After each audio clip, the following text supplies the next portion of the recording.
All right. Good morning, everyone. Thank you for joining me with Building with the Birds, Portola's Junior Ranger program. My name is Michelle, and I'm an interpreter here at Portola Redwoods State Park. As an interpreter at Portola, it is my job to translate the language of science and nature and present it to everyone here at home to a language that is fun and easy for everyone to understand.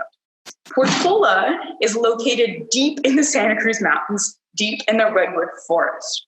Now, while you guys are watching this program, you will have the ability to type questions and you will have the ability to raise your hand, this little button that you should be able to do. So we're going to practice this. I want to see by raise of hands, raise your hand if you have ever been to Portola Redwoods State Park. Let's see, in your raise of hands, if you have ever been to Portola Redwoods State Park. Oh, nice, we've got some raised hands. That's awesome. All right, all hands down. Now, I want you guys to try to raise your hand if you have never been to Portola Redwoods State Park. Oh, okay. Wow, we've got quite a few of you that you have never been to Portola Redwoods State Park. Well, luckily for you, I'm going to give you a nice little introduction. Today, we're going to be talking about all of the different birds you can find here at Portola and how they build their nest and why they build their nest. Each bird species builds a unique looking nest. We're going to take a closer look at that and then try to build our own nest and see if maybe some birds will want to use it. Now, to start off our program today, I am actually going to take you on a tour around our visitor center. Our visitor center is this big, beautiful building with a bunch of cool exhibits in it that was built even before Portola Redwoods State Park. Now, at our visitor center, we have a bunch of different displays, but I want you guys to keep count of how many different species of bird you see. Keep count of how many different species of bird you see. Then, at the end of the tour, I'm going to ask you guys how many birds you counted. We're going to see who can guess the closest number of birds. Don't worry, I'll take it nice and slow. There are a lot of them, so pay close attention. All right, here we go. We're going free. Here we go. I'm going to flip the camera around. Doop. All right, starting off slow, team. Don't worry. We've got a cool map of the mountains where Portola is found. We've got some cool skulls, including a few different bird skulls, if you guys can see them. We've got a full remake of a marbled merlet right here. A pretty cool mountain lion hanging out, watching over us all. Some fossils. A cut tree. Some discussions about some different kinds of woodpeckers you can find here at the park, including a pileated woodpecker, which are my favorite. We've got some bats and some snakes shown here. Bats aren't birds. Don't let them trick you. I know they have wings.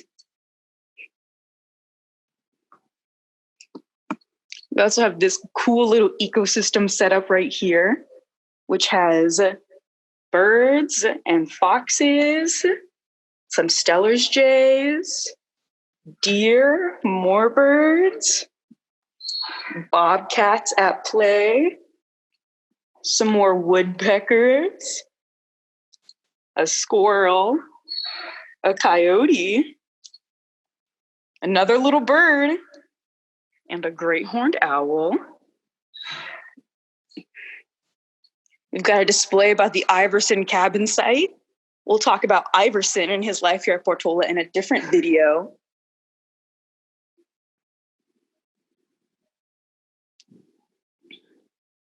We've got a beautiful mural about redwood trees and some other birds you can find here. Ooh, almost missed it. We also have this great sign about some birds you can find here.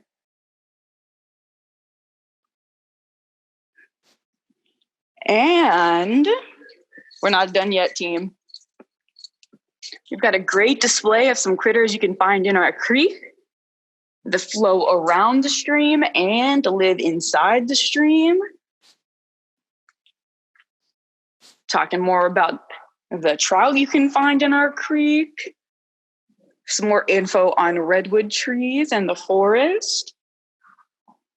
And an entire big display with a bunch of birds in it.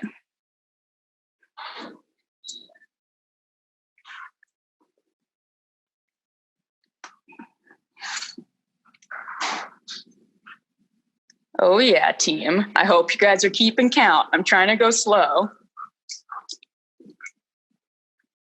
Now, the tour would also not be complete without my good friend Matilda. Matilda's also here. She's Portola's mascot right now. She's a beautiful little dog. All right, and that's the end of our tour, team. All right, let's lock this guy back into place. All right, now I want you guys to comment how many different bird species you saw here in the Portola Visitor Center. I know there was a lot, but I know you guys were able to keep count and do your best guess. So I want to see those comments. I want you guys to tell me how many birds you thought you found in the Visitor Center. All right, any guesses as to how many birds you found in the Visitor Center?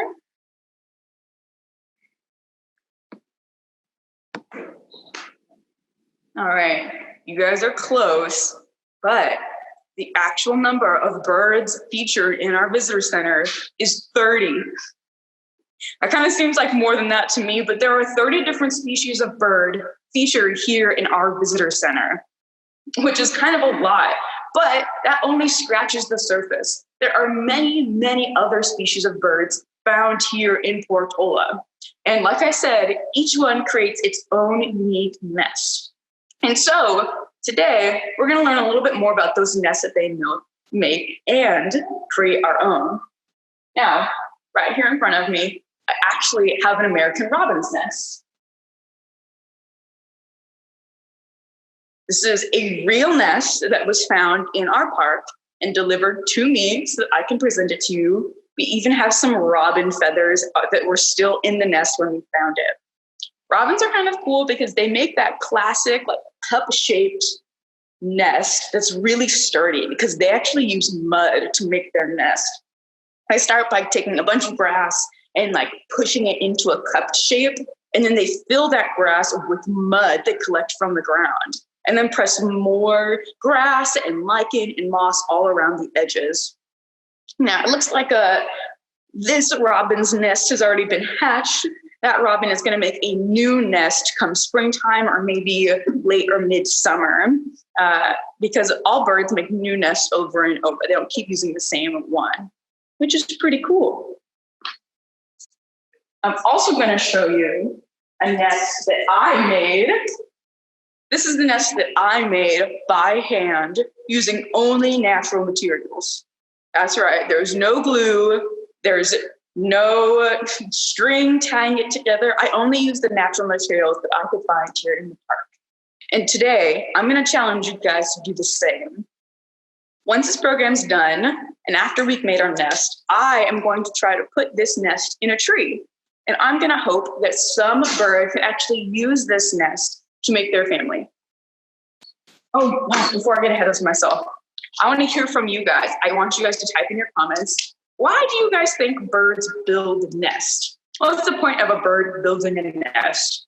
Any guesses as to why you think birds would build a nest? Just ponder it for a second. Ponder, why do birds build nests? All right, birds build nests not because that's where they live year-round, but birds build the nests solely as nurseries. Birds build the nest so they can lay eggs in them and then they hatch. They only spend a short amount of time actually in their nest. It's really only during the springtime that they usually actually use their nest. The rest of the year, they're flying around, they're hanging out with their friends, they're looking for food, or they're migrating. They don't spend a ton of time in the nest. So our goal today is to try to create that perfect place that a bird can actually use to lay its eggs and raise its chicks. That way they can be nice and safe. Now, if you want to, you are welcome to use unnatural materials that you can also find in your home. I would highly recommend starting off with a paper plate or a paper bag. These can be really, really easy supplies you can find, and they make this a lot easier and a lot faster. So that way you can actually follow along with this video. I will be showing you guys how to do it with all natural materials. But if you guys have a paper bag or maybe a paper plate handy, you are welcome to use that as well.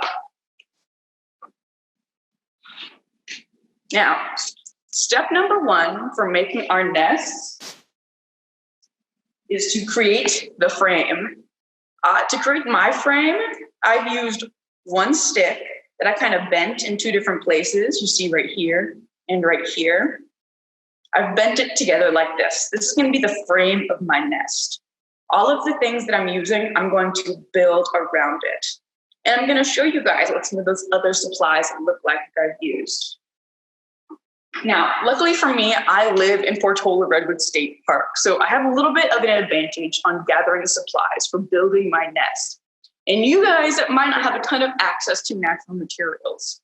All of these natural materials I gathered, I got from the ground. I didn't have to take off any living thing to make these nests. And I challenge you guys to get creative and try to look around your own natural environment that you have around your home to see what supplies you can use to make this nest. I'm going to show you guys my supplies. You guys can see an example and maybe get some inspiration on how to make your nest. All right, I'm going to unplug from right here again. And we're going to flip it. All right, so here's my stick that I'm going to use as my frame. Here's a backup stick in case I accidentally break it, which you guys might do, which is totally fine. I've got some fluffy stuff. I've got some lichen and some moss right here. This is all really fluffy and soft. That way the eggs have a nice, safe place to hide. This is some really stable bark, which is also kind of soft. One side of it is kind of soft, the other side is rough. And I think I can use that somehow as well. I've got some nice, long, and flexible pieces of redwood duff. These are all fallen needles from redwood trees, and they're really nice to be able to wrap around the sticks. That way you can help keep them nice and sturdy and secure, which is great. I also have a bunch of little twigs right here, which are always super helpful to create more structure. I've got some long, flexible pieces of redwood bark that I also found on the ground, which can be used to wrap around your frame. And I found a recently fallen tan oak tree. And so I took off some of those branches, and I think this will create some nice flexible structure and some cushion with these leaves as well.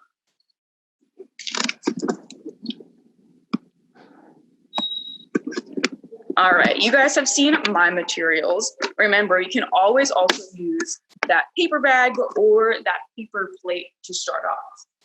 So if you guys want to follow along right now, you're welcome to, or we're going to record this video and then post it later. That way, if you guys want to have more time to gather your supplies and then follow along later, you can always watch it again. All right. So for step one, you're going to grab your frame. This is going to be the main structure of your nest. If you don't want to use a stick, you can always poke some holes in some paper plates. These holes that you'll poke in the paper plate are where you're going to stick the sticks into in a circular motion. So then you can start to build your nest around the plate in those sticks. If you're using a paper bag, you can cut the paper bag like this. And that way you already have your frame, a square frame for your nest, and it's already in a cup shape. And so you would actually put sticks along the edges and put them inside it and add more fluffy stuff inside. But if you're going all natural like me, you start with a nice big stick or a few different sticks, that would work too. Once you have your set frame all together, you then want to secure your frame. it's not super secure right now. It can move all over the place. Maybe your frame is made out of multiple sticks. If you're using a paper plate or a paper bag, your frame is already secure, which is awesome. But I definitely need to tie this all together. So what I'm going to use some nice, long, flexible pieces of natural material to kind of tie it all together. So natural material like bark. Bark is a great way to kind of help tie your sticks together. You could also use string. String is a great other way. It's not a natural material, but it still works fine. You can also use glue if you want. Glue is also not a natural material, but it's kind of up for you to decide if you think it would bother the birds any if you had glue in your nest, as long as it was dry and still works really well. All right. So to secure your frame, you definitely want to just kind of wrap your flexible material around your sticks like this. Sometimes it comes undone just like that. You just got to be patient with it. I've had a lot of practice building my nest lately in practice for this program, and it blows my mind that birds who don't even have opposable thumbs can do this year after year and make a perfect nest. Which is why I think it'll be really fun once I'm done making this nest to try and set it out in a tree for a real bird to use, because you save that bird so much extra time and so much extra space and so much energy. They can use that energy to actually help raise their young. So if you guys are able to make this nest, you could even have a little bird family living in your backyard or in any tree that you choose, maybe at your local park or in your garden or in a friend's house. As long as you have your grown-ups' permission, you can kind of start to just wrap stuff around, and it's already kind of looking more nestish. Let's see if it'll hold. Look, it's holding all on its own. So once you kind of have it secured, you want to keep doing this over and over and over. You want to keep wrapping stuff around. You want to keep squishing it together. You want to keep tying it together. Pipe cleaners are also another really great resource to try and tie your frame together, or just to add a little more comfort and flexibility to your nest, because they are nice and secure, they are nice and bendable, and they're really fluffy. And so birds can actually use those to kind of help further the nest. All right, I'm going to keep wrapping my stuff around here.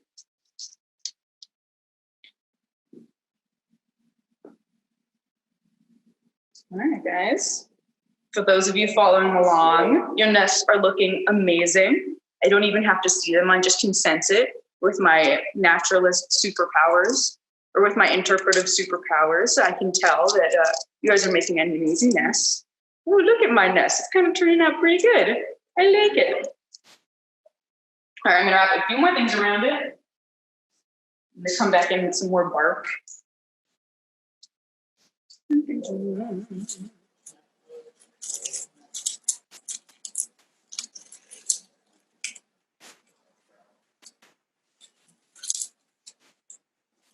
Nice, it's looking good, a little more nestish.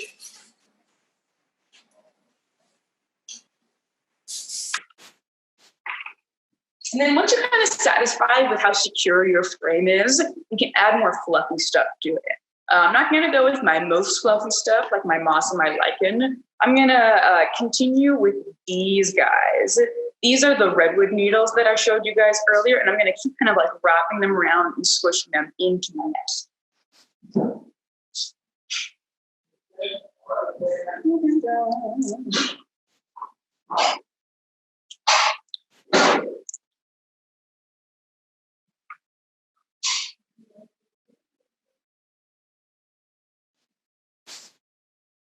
So I'm really lightly kind of wrapping and squishing these into the nest. I'm trying not to break them. I'm breaking a few of them, but that's okay.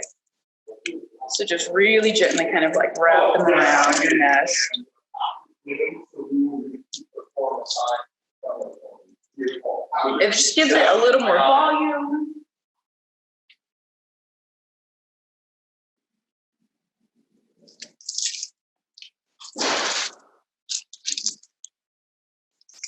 You can kind of just help keep the nest together. The more things you add to it, the easier it gets. If you guys are sitting at a table, it will make it much more easy. I'm going to be standing up to show you this nest, which definitely adds a little bit of a challenge. That's okay. I've been practicing for this moment to show you guys how to make a great nest. And if you guys aren't following along, you will definitely need lots of extra supplies. As you can see, a lot of my supplies are falling or might be breaking a little bit. So it helps a lot to kind of keep extra supplies on hand. That's why I had so many sticks, so many pieces of redwood duff, so they can all kind of stick together. All right.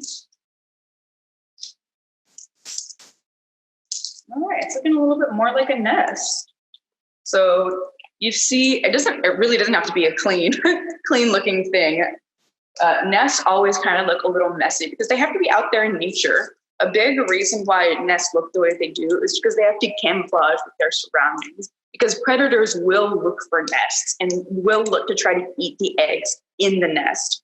And so the more natural kind it looks, the better it's going to be for the bird. Once you're kind of satisfied with the surrounding of your nest and the frame, you can kind of stick in some more sticks or some little twigs in your nest just to give it a little bit more support. You can also use these sticks to kind of create a better base of your nest. So you can kind of lay it flat. That way it actually has, like a bottom to it so the eggs won't fall out. Once you've created a nice bottom of your nest, I highly recommend starting to put in your fluffy stuff. You can use this fluffy stuff to help kind of tie around the edges of your nest so the edges of your nest look nice and fluffy. Or you can also put it right in the middle of your nest. You want it to be like a nice soft bed for your nest and for your eggs. That way the eggs are supported, but they're also not going to break while in the nest. All right. So here's kind of my nest that I have just very quickly built to show you guys what it looks like. You see it's got a nice little bottom with all of this good moss and lichen. That way an egg can kind of sit in there. We also have lots of that stick frame with lots of other branches and other sticks mixed in between it. That way it's nice and strong. If it gets really windy or really rainy, hopefully it would still be able to hold up. And I can kind of hold it with one hand to show you guys my little nest. Here are some other examples that I've made. I spent a little bit more time on this nest. It's got a bit more of a circular look to it. I think it looks a little bit more like a nest. This is another really simple one that I made. I was able to find a bunch of dry grass and just kind of form it into a cup shape, just like this. This one definitely looks more like a hummingbird's nest. And when you guys make your nest, if it doesn't look like the one that I made, or if it doesn't look like the perfect robin's nest that I showed you guys, that's totally fine. Like I said, each bird species makes a unique nest. Robins use mud to make their nests. Hummingbirds use a combination of moss, lichen, and spider webs to make just little tiny cup-shaped nests that are barely big enough for their little tiny eggs. Scrub jays just use a pile of sticks and a little bit of fluff to lay their eggs in. Turkeys will make just huge mats of duff and leaves and sticks on top of giant branches. They're more like giant platforms than round nests. Turkey vultures will just lay their egg on the side of a cliff. They don't even really make a nest or check in on it a ton. They just lay it right on the side of a cliff. Seabirds will lay their eggs straight on the sand. They'll just make a little scrape in the sand and just try to hide and stay perfectly still. Marbled murrelets, which is another great bird here in the park, will actually not really make much of the nest at all, but they'll take advantage of moss-covered redwood trees and just sit on there, and the moss will be soft enough and stiff enough to support the eggs that they lay, and they also stay perfectly still. Woodpeckers, like the pileated woodpecker that I briefly mentioned earlier, will just peck a hole in a tree and hide in that hole rather than make its own nest. It might bring some material into the hole that it makes in the tree to make it softer and gentler for the chicks, but for the most part, it pecks a giant hole in the tree to make its nest. So if your nest doesn't quite look how you want it to look, that's okay. It might look just perfect to some bird passing by in your neighborhood. So I hope you guys are able to make some beautiful, wonderful nests. Remember, if you need to use the paper plate, that's totally fine. If you're using the paper plate, like I said, I would recommend using some smaller sticks to kind of like poke them in a circular formation.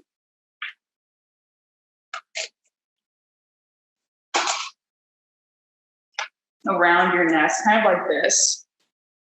So you can kind of see you've got like the first half of a circle right here.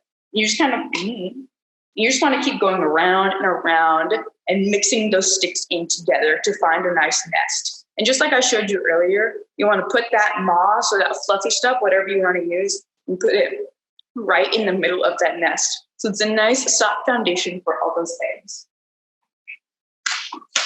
If you're using a paper bag, I would recommend putting some more sticks on the side, just so it gives it a little more security and a little more structure, and add some fluffy stuff right down in the middle, just to make sure it's nice and secure for all of those little eggs and those birds. So once you guys have made your nest, I have some questions for you guys. I want you guys to really think about these questions because they might affect how you make your nest beforehand, or they might affect how you think the birds will use the nest. So once you've made your nest or before you made your nest, I want you guys to try to think about what would happen to this nest during a lot of rain or a lot of wind. Do you think it would be sturdy enough or stable enough to hold through? Do you think you might lose some of those materials?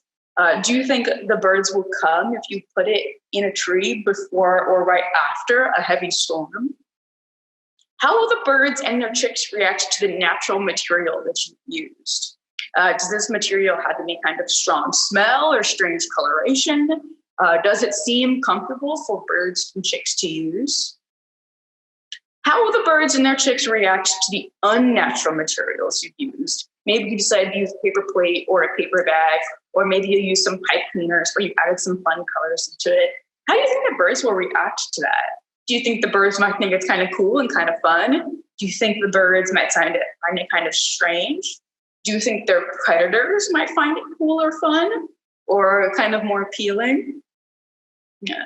If a bird does choose to hatch their eggs in your nest and use it, how do you think the bird family will react to the other animals you might have in your area?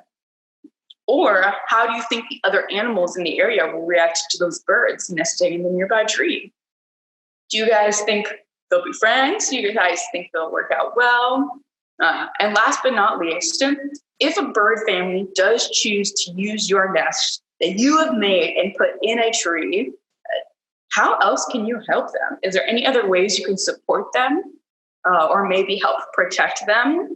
Or how can you observe them safely from a safe distance without scaring them or hurting them? Birds are pretty skittish creatures, but they're so beautiful and so cool. I highly recommend taking every opportunity you can to take a closer look at birds in your area because they're so cool.